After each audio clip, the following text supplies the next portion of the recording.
বিসমিল্লাহির রহমানির রহিম।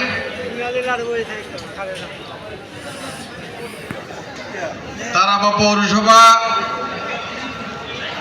৯ নং ওয়ার্ড কর্তৃক আয়োজিত আজকের এই সভার স্নেহাস্পদ সভাপতি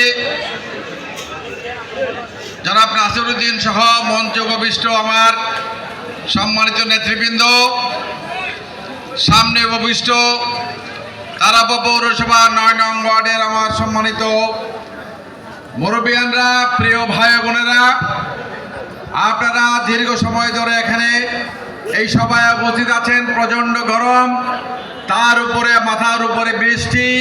এই বৃষ্টির আশঙ্কা মাথায় নিয়ে আমরা দীর্ঘ সময় ধরে আমাদের নেতাদের বক্তব্য শুনেছি।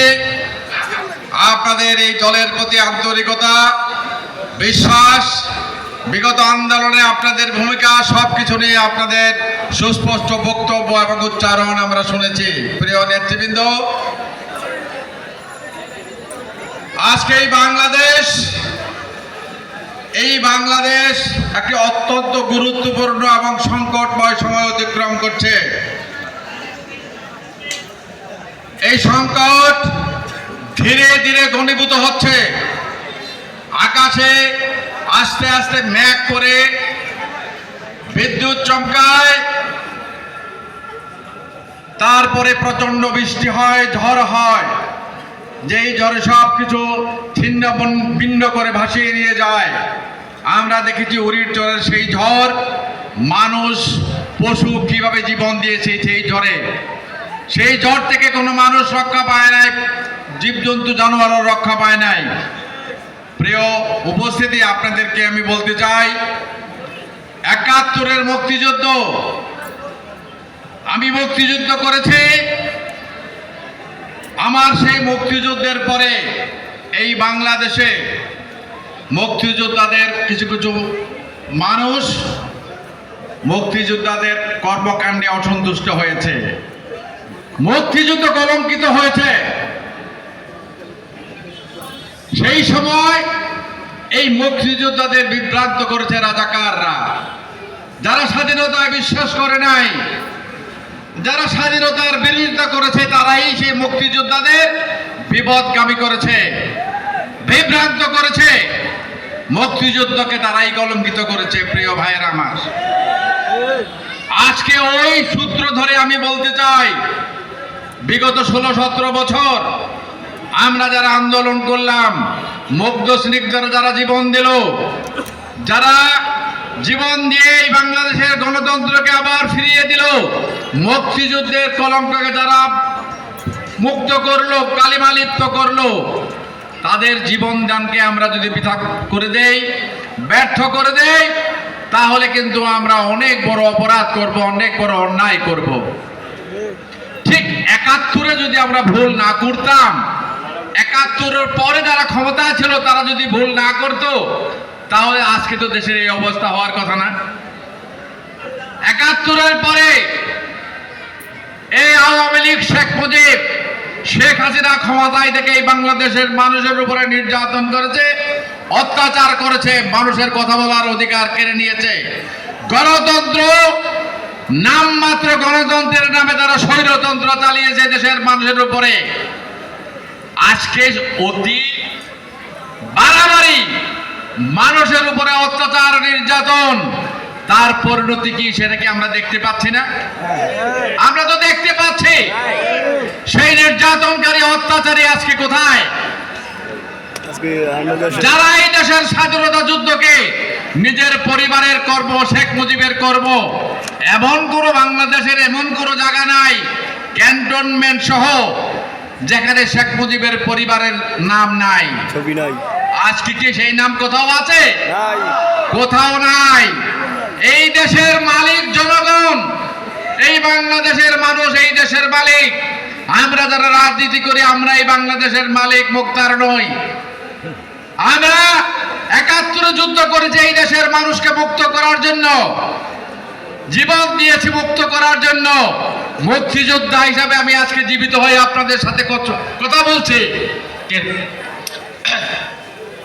কিন্তু সেই দিন আমার অনেক সহযোদ্ধা এই যুদ্ধে জীবন দিয়েছে। একইভাবে আমরা এই স্বৈরাচার বিরোধী আন্দোলনেও অনেকে জীবন দিয়েছে। তার মানে আমি এই কথাটি স্পষ্ট করে আপনাদের বলতে চাই, আমি ৭১ মুক্তিযুদ্ধ করেছি বলেই এই দেশটা তো আমার না, আমার বাপের নামে আমি দেশটা লিখে নিতে পারি নাই। মুক্তিযুদ্ধ করেছে এই দেশের মানুষকে মুক্ত করার জন্য। এই দেশের আমি মুক্তিযুদ্ধ করে আমি এই দেশের লুটপাট করার জন্য, চাঁদাবাজি করার জন্য, ডাকাতি করার জন্য তো লুটপাট আমি মুক্তিযুদ্ধ করি নাই। আমি মুক্তিযুদ্ধ করেছি এই দেশের মানুষকে স্বাধীনতা দেওয়ার জন্য, এই দেশের মানুষকে সুন্দর জীবন ফিরিয়ে দেওয়ার জন্য, যেখানে মানুষ শান্তিতে বসবাস করবে, যেখানে তার ব্যক্তিগত জীবন, পারিবারিক জীবন নিয়ে নিরুত্তাপ নির্বিঘ্ন জীবন যাপন করবে। একইভাবে আমি বলতে চাই, ওই ৭১ যেই ভুল করেছে শেখ হাসিনা, ৭১ পরে তার পরিণতি আজকে দেশ ছাড়া, আওয়ামী লীগ নিষিদ্ধ, এটা কিন্তু অত্যন্ত একটি গুরুত্বপূর্ণ ইঙ্গিত আমাদের জন্য। আজকে যারা আমরা আন্দোলনের অহংকার করি, গর্ব করে, নিশ্চয়ই আমরা অহংকার করতে পারি মুক্তিযুদ্ধ নিয়ে, আমরা অহংকার করতে পারি ওই বৈষম্য বিরোধী আন্দোলন নিয়ে, মুগ্ধ স্নিগ্ধদের নিয়ে। কিন্তু আমরা যদি ভুলে যাই, আমরা যদি আবার ওই একই ভুল করি, তাহলে পরিণতি কিন্তু আরো ভয়ঙ্কর অপেক্ষা করছে আমাদের জন্য। সুতরাং জনগণের শক্তিকে যারা অবজ্ঞা করবে, তারা বড় আহাম্মক, তারা বড় আহাম্মক, তারা বড় ব্যাককল। জনগণের শক্তির সামনে কোনো দানব টিকে থাকে না। শেখ হাসিনা তো কখনো মনে করে নাই, কোনোদিনই মনে করে নাই এই দেশ থেকে তাকে পালাতে হবে, কখনো না, কখনো না। হেলিকপ্টারে ওঠার আগেও সে মনে করে না এই দেশ থেকে যেতে হবে। কিন্তু জনগণের শক্তির কাছে কোনো শক্তি বড় শক্তি নয়, কোনো শক্তিই না। তাই আজকে আমি একটা কথা আপনাদেরকে সাক্ষী রেখে বলতে চাই, আজকে আমাদের নেতা শহীদ জিয়া ৭১ যুদ্ধ করেছেন, যুদ্ধের ঘোষণা দিয়েছেন। যুদ্ধের ঘোষণা দিয়ে উনি কিন্তু বসে থাকেন নাই, রণাঙ্গনে একটি সেক্টর কমান্ডার হিসেবে এই দেশের স্বাধীনতা যুদ্ধ উনি পরিচালনা করেছেন। শুধু তাই নয়, মুক্তিযুদ্ধের পরে উনি যথারীতি উনার কর্মস্থলে ছিলেন। জাতির প্রয়োজনে ৭ই নভেম্বরে আবার উনি জনগণের সামনে এসেছেন। সিপাহী জনতার বিপ্লবের মাধ্যমে আবার উনি জনগণের সামনে এসে আবার জাতির দায়িত্ব নিয়েছেন। সেই জন্য আমি জিয়াউর রহমানের সেই বিপ্লব দেখেছি, সেই কথা শুনেছি। আমার মনে আছে শহীদ জিয়ার দায়িত্ব নেওয়ার পরে এই বাংলাদেশে খাল কাটার কর্মসূচি উনি দিয়েছিলেন। যাত্রাপুরাতে খাল কেটেছিলেন, সেই খাল কাটায় আমি ছিলাম। দাউদপুরে খাল কাটায় উনি এসেছিলেন, সেই খাল কাটার কর্মসূচিতে আমি ছিলাম। আজকে এই জিয়াউর রহমান এই বাংলাদেশে একটি স্বনির্ভর, আত্মনির্ভর বাংলাদেশ গড়তে চেয়েছিলেন। দুর্ভাগ্য, আমাদের ষড়যন্ত্র তাকে বাঁচতে দেয় নাই। তাকে হত্যা করা হয়েছে, কিন্তু তাকে হত্যা করা হলেও আজকে আমি মনে করি তার প্রিয় সহধর্মিনী, আমাদের নেত্রী, ৩ বারের নির্বাচিত প্রধানমন্ত্রী, তার শহীদ হওয়ার পরে উনি তো চুপ করে ঘরে বসে থাকেন নাই। উনি স্বৈরাচার বিরোধী আন্দোলনের নেতৃত্ব দিয়ে স্বৈরাচারকে পরাভূত করে আবার এই দেশে গণতন্ত্র ফিরিয়ে এনেছেন। উনি আপনাদের ভোটে নির্বাচিত, একবার না ৩বার নির্বাচিত হয়ে প্রধানমন্ত্রী হয়েছেন। তাই জিয়া পরিবার এই দেশে যতদিন এই দেশের স্বাধীনতা আছে, এই দেশ আছে, এই দেশের লক্ষ কোটি মানুষের হৃদয়ে বেঁচে থাকবে ইনশাআল্লাহ, এটাতে আমার কোনো সন্দেহ নাই। শহীদ জিয়ার পরে আজকে উনি দিয়েছিলেন জিয়াউর রহমান 19 দফা, খালেদা জিয়া দিয়েছেন 2030 ভিশন। এইগুলির মধ্যে আছে এই দেশের মানুষের উন্নতি, সামাজিক পরিবর্তন, অর্থনৈতিক পরিবর্তন, শিক্ষা খাতের পরিবর্তন, স্বাস্থ্য খাতের পরিবর্তন, এগুলি বিস্তারিত উনি সেই ভিশনেই দিয়েছেন। আজকে এই স্বৈরাচার বিরোধী আন্দোলনের এই 15 বছর আমাদের প্রিয় নেতা শহীদ জিয়ার প্রিয় সন্তান, খালেদা জিয়ার প্রিয় সন্তান, মার 11-এর পরে যার উপরে নির্মম অত্যাচার, নির্যাতন হয়েছে, সেই নির্যাতনের পরে কোনো মানুষ কিভাবে সুস্থ হবে সেটা যদি আপনারা দেখে থাকেন, আমি বলবো, আমি দেখেছি তার অবস্থা, আমার মনে হয়েছে হয়তো এই মানুষটি আর বেঁচে নাও থাকতে পারে। কিন্তু আজকে আমি এই কথাই বিশ্বাস করি, রব্বুল আলামিন তাকে বাঁচিয়ে রেখেছেন এই দেশকে, এই জাতিকে নেতৃত্ব দেওয়ার জন্য। আল্লাহর কাছে আমরা শুকরিয়া জানাই। দীর্ঘ 15টি বছর বিদেশ থেকে আমরা, আমাদের যখন দিন ওনার তখন রাত্র, আর ওনার যখন রাত্র আমাদের তখন দিন, এই দিন রাত্রকে এক করে এই সারা বাংলাদেশের প্রত্যেকটি এলাকায় এই আন্দোলনকে নেতৃত্ব দেওয়ার জন্য তারেক জিয়া যেভাবে কষ্ট করেছেন, আমি মনে করি উনি এই সময়ের একজন যোগ্য নেতা। একটা জাতিকে সঠিকভাবে পরিচালনা করার মতো যোগ্যতা, নেতৃত্ব, দৃষ্টিভঙ্গি, দূরদর্শী চিন্তা ভাবনা সবই তার মাথায় আছে। তাই সেই নেতা আজকে আমাদেরকে, এই জাতিকে আরেকটি নূতন মুক্তি সনদ দিয়েছেন, সেটা হচ্ছে 31 দফা। এই 31 দফার মধ্যে এই জাতির প্রত্যেকটি মানুষ, প্রত্যেকটি স্তরের মানুষ, কৃষক, শ্রমিক, ছাত্র, যুবক, মা বোন, শিক্ষা খাত, স্বাস্থ্য খাত, কৃষি খাত সহ সমস্ত ব্যাপারে বিস্তারিত কথা উনি 31 দফায় দিয়েছেন। এই 31 দফা নিয়ে আমরা কাজ করে যাচ্ছি, আমরা কাজ করে যাব। কারণ এই দেশটা আমাদের, এই দেশটা শহীদ জিয়ার, এই দেশটা খালেদা জিয়ার, এই দেশটা সবশেষে তারেক জিয়া সহ আমাদের সবার। শুধুমাত্র শেখ হাসিনা মনে করতেন সেই দেশটা তার এবং তার পরিবারের এবং তার বাপের, আর খালেদা জিয়া, জিয়াউর রহমান আমরা মনে করি এই দেশটা আমাদের সবার। তাই তারেক জিয়ার সে ঘোষিত 31 দফা বাস্তবায়নের জন্য আমরা ঐক্যবদ্ধ থেকে কাজ করে যাব। আমরা এই সমাজে কোনো বিভ্রান্তি, কোনো অনৈক্য চাই না, কোনো বিশৃঙ্খলা চাই না। আমি মুক্তিযোদ্ধা হিসাবে আমি আপনাদের কাছে স্পষ্ট করে বলতে চাই, আবারও বলতে চাই, বারবার বলতে চাই, মুক্তিযুদ্ধ আমার কোনো ব্যক্তিগত অর্জন নয়। আমার জীবনের শ্রেষ্ঠ কাজ মুক্তিযুদ্ধ, আমার জীবনের শ্রেষ্ঠ অর্জন স্বাধীনতা। এই স্বাধীনতা শুধু আমার পরিবারের জন্য নয়, এই রূপগঞ্জের মানুষের জন্য নয়, 9 নম্বর ওয়ার্ড মানুষের জন্য নয়, সারা বাংলাদেশের 22 কোটি মানুষের জন্য। হিন্দু, মুসলমান, বৌদ্ধ, খ্রিস্টান, সব ধর্মের, সব বর্ণের মানুষের জন্য। তাই আজকে কোনো ডিসক্রিমিনেশন বা বৈষম্য নয়, আমরা সবাই মিলে শান্তিতে থাকতে চাই। তাই আজকে আমাদের প্রিয় নেতৃবৃন্দ যারা মঞ্চে আছেন, যারা সামনে আছেন, আমি আপনাদেরকে এই কথাটি বলতে চাই, আন্দোলন অবশ্যই আমরা করেছি, স্বৈরাচারের পতন ঘটিয়েছি। এই আন্দোলন কোনোভাবেই যেন শেখ হাসিনার, আওয়ামী লীগ, যুবলীগ, ছাত্রলীগ এই স্বাধীনতাকে যেইভাবে কলঙ্কিত করেছে, মানুষের উপরে অত্যাচার, নির্যাতন, চাঁদাবাজি, ধান্দাবাজি করে আমরাও যে অর্জন আজকে করেছি জীবন দিয়ে, রক্ত দিয়ে, সেই আন্দোলনকে যেন কোনোভাবেই আমরা কলঙ্কিত না করি। আমি আপনাদেরকে অনুরোধ করব, আপনাদের ধৈর্য শক্তি থাকতে হবে, আপনাদের সবকিছুই এই মুহূর্তে পেতে হবে, এটা তো কোনো কথা নয়। আপনি যদি একটা গাছ লাগান, আজকে লাগালে কালকেই ফল হবে? নিশ্চয়ই না। সেই গাছটিকে আপনি পরিচর্যা করবেন, গাছে যখন ফল হবার সময় হবে, সেই ফল হলে আপনি খেতে পারবেন। আপনি জোর করে তো গাছে ফল ফলাতে পারবেন না। তাই আজকে আমি স্পষ্ট করে বলতে চাই, আন্দোলন আমরা করেছি, গণতন্ত্র আমরা ফিরিয়ে এনেছি, স্বৈরাচারকে আমরা বিদায় করেছি। এখন এই অন্তর্বর্তীকালীন সরকারের কাছে আমরা জোর দাবি জানাবো, অবিলম্বে অবাধ, একটা নিরপেক্ষ, অংশগ্রহণমূলক নির্বাচনের মধ্য দিয়ে আমরা একটি নির্বাচিত সরকার চাই, যে সরকারকে এই দেশের মানুষ ভোট দিবে, যাকে খুশি তাকে দিবে। সেই ভোটের মাধ্যমে অবিলম্বে একটি নির্বাচিত সরকার দেশে আসুক। সেই সরকার যেই দলেরই আসুক, তাতে আমার কোনো আপত্তি নাই। এই দেশটা আমার সবার।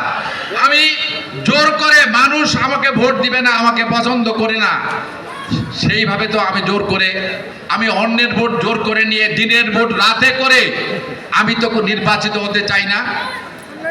সেই রকম একটি নির্বাচিত হয়ে এক এমপি হয়ে, মন্ত্রী হয়ে আমরা দেশ চালাবো, জাতীয়তাবাদী দল সেই রাজনীতিতে বিশ্বাস করে না। জাতীয়তাবাদী দল জনগণের আস্থায়, জনগণের সমর্থনে বিশ্বাস করে। জনগণ যদি সমর্থন করে নিশ্চয়ই জাতীয়তাবাদী দল ক্ষমতায় যাবে। যদি জনগণ সমর্থন না করে, জনগণের সমর্থন না পেলে জাতীয়তাবাদী দল বিরোধী দলে থাকবে, এতে কোনো আপত্তি আমাদের নাই। তাই আজকে জাতীয় রাজনীতির এই সন্ধিক্ষণে অনেক বড় সংকট, যেই সংকট আমরা হয়তো এখনো দেখতে পাই না, আমরা অনেকে হয়তো বুঝতেও পারি না, কিন্তু অনেক বড় গভীর সংকটে এই দেশ আজকে আছে। গণতন্ত্র, মানুষের স্বাধীনতা, রাজনীতি সবকিছু একটা গভীর সংকটের মধ্য দিয়ে যাচ্ছে। মানুষ যখন চিকিৎসায় যায়, চিকিৎসার জন্য একটা পর্যায়ে মানুষ যখন সাধারণ বেডে তার চিকিৎসা হয় না, মানুষ যখন তাকে আর নিজেকে, তার জীবনকে বাঁচিয়ে রাখার জন্য শারীরিক সামর্থ্য হারিয়ে ফেলে, তখন কিন্তু মানুষকে তখন সেই রোগীকে সিসিইউ এবং আইসিইউতে নিয়ে যাওয়া হয়। সিসিইউ আইসিইউ সম্বন্ধে যদি আমাদের ধারণা থাকে, সেই কথাই আপনাদের বলতে চাচ্ছি। আজকে এই দেশের গণতন্ত্র, এই দেশের মানুষের অধিকার ওরকম সিসিইউ এবং আইসিইউতে যাচ্ছে ধীরে ধীরে। গণতন্ত্রের উপরে কালো ছায়া আবার ঘিরে আসছে। আমরা বারবার গণতন্ত্রের লড়ার জন্য লড়াই করব, জীবন দিব, রক্ত দিব। এই অবস্থা বারবার চলতে দেওয়া যায় না। আমি শুধু আজকে এই কথাটুকুই বলবো, আমি হয়তো রাজনীতির এমন কোনো বিজ্ঞ লোক নয়, কিন্তু এই কথাটি আমি আমার অনুভূতিতে আজকে আছে, গণতন্ত্র সংখ্যামুক্ত নয়, মানুষের ভোটের অধিকার সংখ্যামুক্ত নয়। তাই আজকে আমি আপনাদের বলবো, আমরা ঐক্যবদ্ধ থাকবো। ঐক্যবদ্ধ থেকে যে কোনো ষড়যন্ত্র মোকাবেলায় আমরা আবারও অতীতের মতো যেইভাবে লড়াই করেছি, সংগ্রাম করেছি, আমাদের মধ্যে ছোটখাটো কোনো জিনিস নিয়ে যেন কোনো বিভক্তি বিভেদ না হয়। আজকে আমার প্রিয় ভাই বোনেরা, আপনারা মারা বোনেরা যারা আছেন, আমি সবার কাছে অনুরোধ করব, আমরা পুরুষরা এই কয়জন, আপনারা মহিলারা এই কয়জন, আরে ভাই আপনারা যদি ঘরে রান্না না করেন, এই যে এত লম্বা কথা বলতেছি, এত কথা বলতেছি, কে আমার খাবার দেবে? নিশ্চয়ই সমাজে মা বোনদের ভূমিকাকে আমাদের সম্মান করতে হবে, তাদের প্রাপ্য সম্মান তাদেরকেও দিতে হবে। তাদের অধিকার প্রতিষ্ঠায় আমাদের নেত্রী বেগম খালেদা জিয়া, উনি তো একজন মহিলা। তাই আজকে পুরুষ, নারী, যুবক, বৃদ্ধ সবাই মিলে এই বাংলাদেশটিকে সুন্দর বাংলাদেশ বানাতে চাই। বাসযোগ্য একটি সুন্দর বাংলাদেশ আমরা গড়ব, এই প্রত্যয় রেখে আমাদের মধ্যে কোনো বিভেদ বিভক্তি যেন আমাদেরকে দুর্বল করতে না পারে, সেই দিকে লক্ষ্য রেখে আমি বলবো, বিগত 15 বছর যারা নির্যাতিত হয়েছেন, মামলা খেয়েছেন, অনেকেরই মামলা কিন্তু আমাদের শেষ হয়েছে, অনেকে জীবন দিয়েছে, তাদেরকে আমরা ফিরিয়ে আনতে পারবো না। মামুন, আহাদ সহ অনেকেই আপনারা আহত হয়েছেন, কষ্ট বলেছেন, হয়তো মামুনের ফাঁসি হয়ে যাওয়ার মতো একটা পরিস্থিতি হয়েছিল, কিন্তু আল্লাহ তাআলা যাকে হায়াত দিয়ে বাঁচিয়ে রাখেন, সেটা তো কেউ তাকে কেউ মারতে পারে না। তাই আজকে মামুনকে উদ্দেশ্য করে আমি বলতে চাই, মামুন, আল্লাহ তাআলা যেন তোমাকে বাঁচিয়ে রেখেছে, আল্লাহই জানেন এরপরে তোমার বাকি জীবনে কি আছে।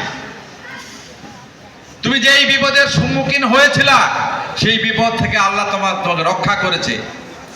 তাই মামুনকে বলবো, যারা আন্দোলনে জীবন দিয়েছেন, আন্দোলন করে যারা ঝুঁকিতে ছিলেন, আমি আপনাদের কাছে কৃতজ্ঞ, দল আপনাদের কাছে কৃতজ্ঞ, কিন্তু সেই আন্দোলনের যেন কোনো কলঙ্ক না হয়, সেই দিকে খেয়াল রাখার জন্য আমি আপনাদেরকে বিনীত অনুরোধ জানাবো।